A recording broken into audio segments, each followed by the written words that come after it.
పైకప్పుకు తాకే పరిమాణంలో ఉన్న ఆ విగ్రహం చూసేవారి గుండెల్లో ఖచ్చితంగా దడ పుట్టిస్తుంది.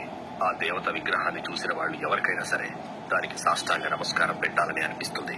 ఈ విశ్వానికి అది నాయకత్వం వహిస్తుందేమోనని అనుమానం కలగక మానదు.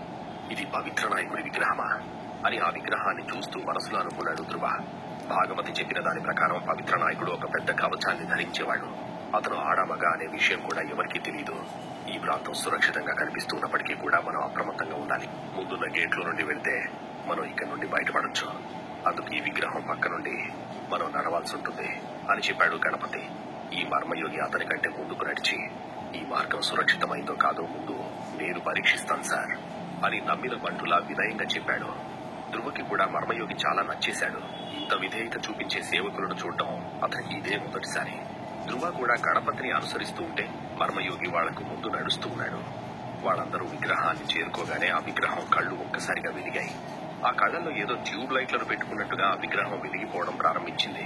ధ్రువ అతనితో పాటు ఉన్న ఆ ఇద్దరు స్పాట్ లైట్ లో పడ్డారు. ఓ స్పాట్ లైట్ ప్రకాశవంతంగా ఉంది, కానీ దానివల్ల ఎలాంటి నష్టం కలగలేదు అని